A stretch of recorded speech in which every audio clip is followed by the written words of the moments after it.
Buenas noches, estimados estudiantes de la unidad curricular corrosión, ¿verdad? Hoy vamos a continuar con la unidad temática número 2, que es la termodinámica y cinética del proceso corrosivo, y hoy vamos a comenzar con lo que es la cinética electródica del proceso corrosivo.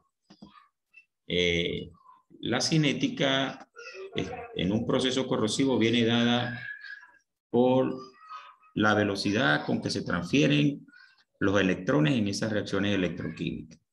Y esa velocidad está representada por la corriente de corrosión o la corriente que se genera en ese proceso. ¿Cuál es el objetivo de esta clase? Vamos a determinar la velocidad a la cual ocurren las reacciones electroquímicas asociadas al proceso corrosivo y los mecanismos que rigen tales procesos, es decir, cómo se dan estas transferencias electrónicas y si se dan en diferentes fases o etapas. Como sabemos, cualquiera de estos materiales, hierro, cobre, zinc, níquel, aluminio, pueden oxidarse o corroerse, perdiendo electrones, transfiriendo electrones y formando sus iones respectivos. Cuando esto ocurre, pues se dice que el material se ha corroído. Y esa velocidad con que se transfiere los electrones, de alguna manera miden la velocidad de corrosión a través de la carga que se transfiere por unidad de tiempo, que no es más que los electrones por unidad de tiempo. En términos de unidades, eso es los coulombios por segundo, que son los amperios. Es decir, que cuando uno mide la corriente en amperios, está midiendo la velocidad de corrosión. Y esta es una de las ventajas que tiene la electroquímica o la corrosión, porque usted puede medir la corriente con un instrumento que todos tienen en casa, como un tester, un multímetro o un amperímetro. Entonces, ¿qué es lo que se mide? Por supuesto, se mide el flujo de corriente. Electrones por unidad de tiempo, coulombios por unidad de tiempo, amperes. Y como ya les mencioné, es muy fácil de medir porque lo podemos hacer con un multímetro o un tester que esté disponible en la casa, en el taller o en el laboratorio. ¿Para qué nos sirve estudiar la cinética de la corrosión desde el punto de vista de la ingeniería? Como la cinética de la corrosión nos va a permitir determinar la velocidad de corrosión, entonces si uno sabe con qué velocidad de corrosión o predice con qué velocidad de corrosión un material se va a corroer, uno puede estimar en el diseño o en el sobrediseño el espesor que debe colocarle a la estructura para que pueda resistir o tener su vida útil durante el desarrollo del servicio de la infraestructura. Por ejemplo, si la velocidad de corrosión es baja, por lo menos se consideran velocidades de corrosión baja por debajo de 0,1 microamper por centímetro cuadrado, pudiésemos decir que el material pudiese tener larga vida útil en el servicio.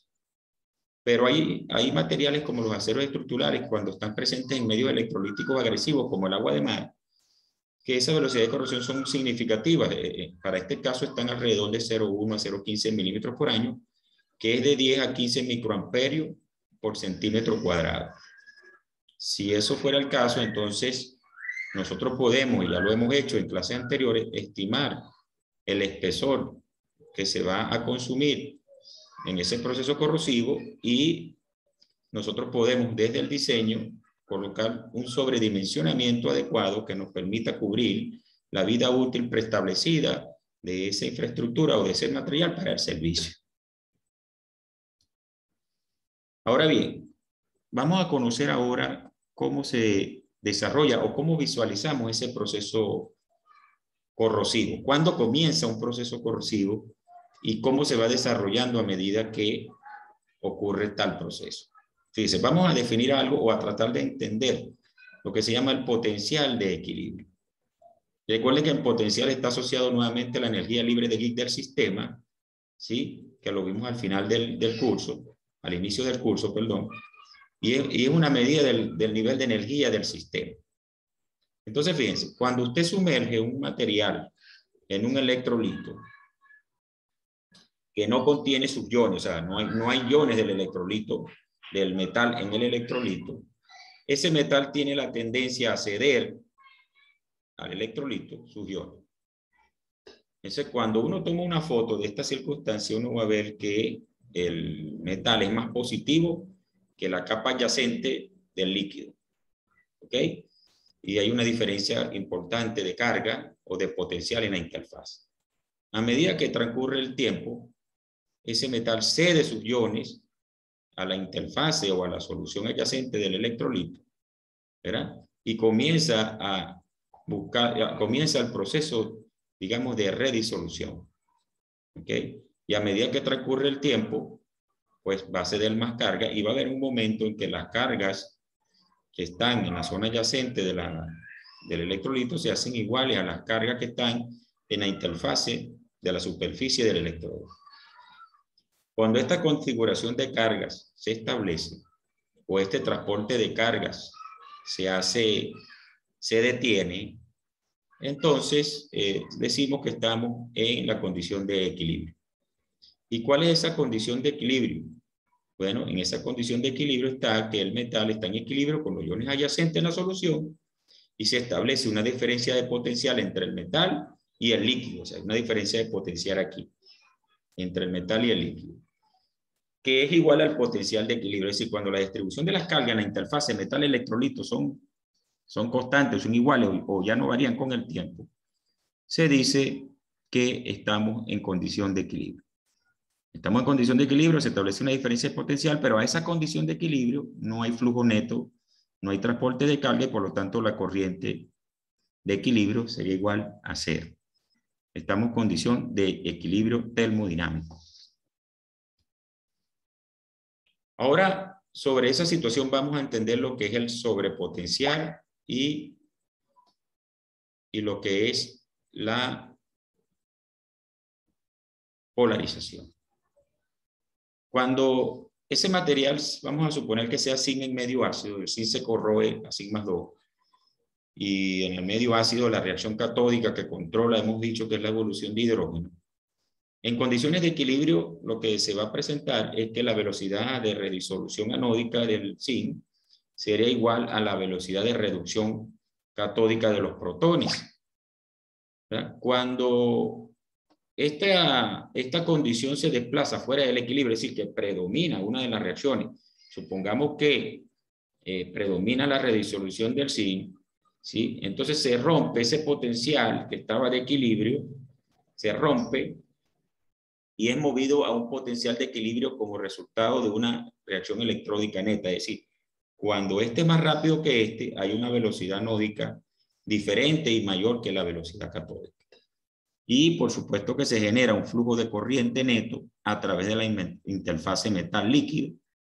Y entonces estaríamos en una condición de polarización donde el zinc se va a redisolver con una velocidad mucho más rápida que la que se reducen los protones y entonces decimos que el sistema está polarizado.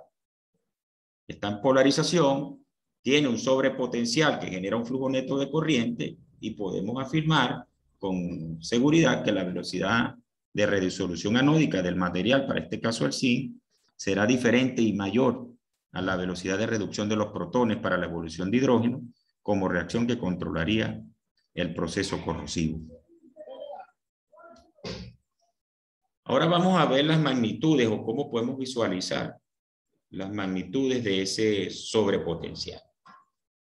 Veamos aquí. Aquí tenemos el potencial E, que llamamos el potencial real. Cuando uno coloca un electrodo en condiciones de polarización, va a obtener un potencial que medimos con este va a ser el potencial real. Ese potencial real se va a colocar entre el potencial de equilibrio de la reacción catódica y el potencial de equilibrio de la reacción anódica. Ese potencial real. Entonces vamos a definir lo que se llama sobrepotencial, es decir, la diferencia de potencial entre el potencial real y el potencial de equilibrio catódico se llama sobrepotencial catódico. Y la diferencia de potencial entre el potencial real y el potencial de equilibrio anódico se llama sobrepotencial anódico. El sobrepotencial catódico normalmente es menor que 0 y el sobrepotencial anódico mayor que 0. Recuerden que estos son los potenciales de equilibrio de la reacción anódica y catódica, que lo calculas con la ecuación de NER. Y este es el potencial que se establece cuando se alcanza la polarización. Entonces, estos sobrepotenciales generan, por supuesto, corrientes netas que permiten que los procesos fluyan en esa dirección de la ecuación de la reacción química que predomina. Entonces, la desviación de la condición de equilibrio, que es cuando yo me muevo en este valor, se llama polarización. Estoy fuera del equilibrio porque está polarizado el sistema. Y se dice que el electrodo está polarizado. Entonces, una medida de la polarización, pues, es el sobrepotencial. Ese sobrepotencial NC o el potencial NA. Y es definido como la diferencia del potencial real y el potencial de equilibrio, bien sea de la reacción anódica o catódica.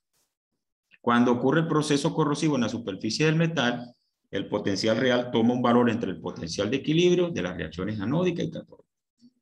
Entonces, uno estimando los potenciales de equilibrio de las reacciones anódica y catódica por la ecuación de NEL, uno puede predecir cuál es el valor de potencial que va a tener el sistema en condiciones reales cuando esté en condiciones de polarización.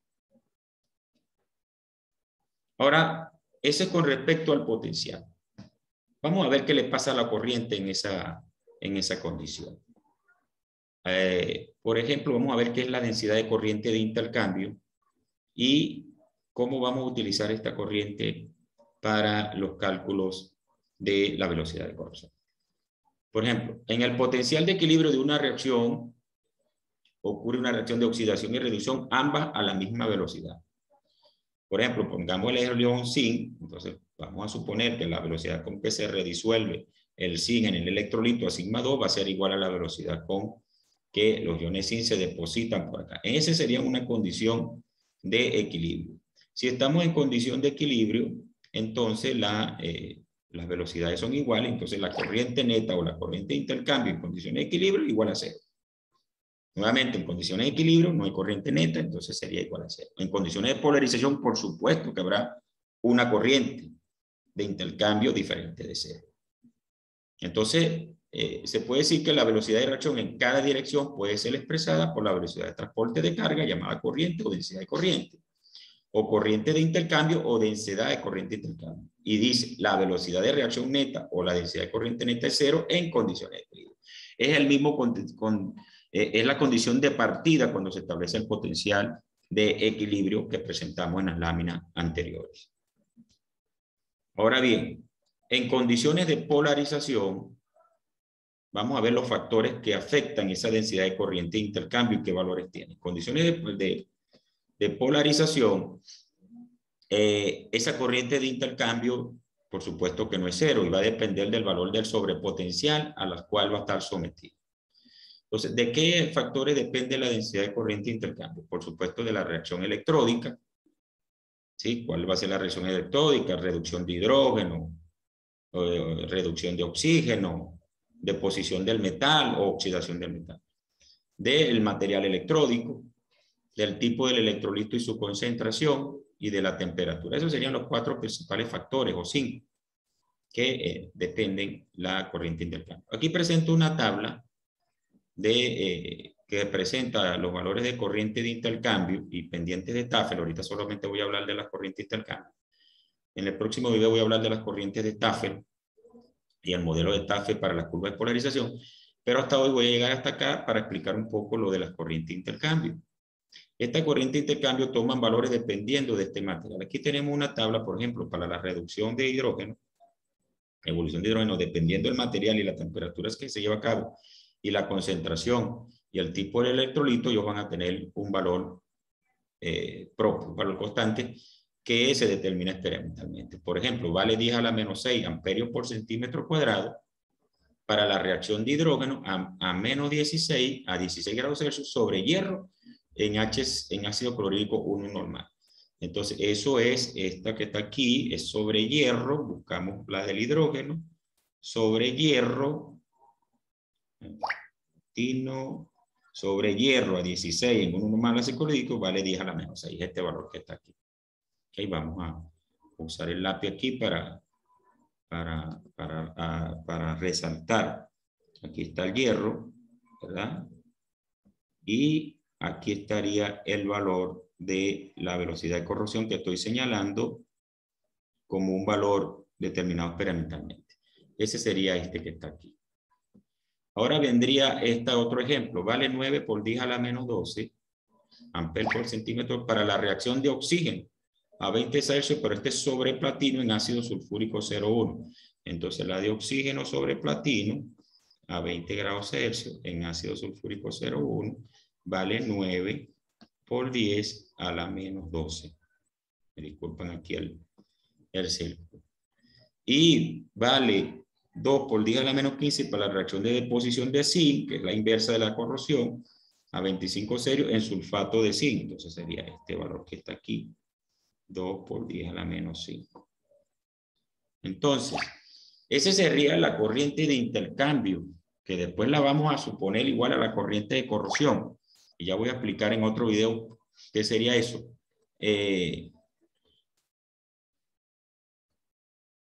Ese valor de corriente de intercambio está tabulado, también se determina experimentalmente por las curvas de polarización y al final lo vamos a suponer igual a la corriente mínima de corrosión. Esa sería la corriente mínima que se genera cuando comienza el proceso corrosivo. Y a eso es lo que llamamos nosotros corriente de corrosión. Bueno, muchachos, vamos a dejar la clase de hoy hasta acá.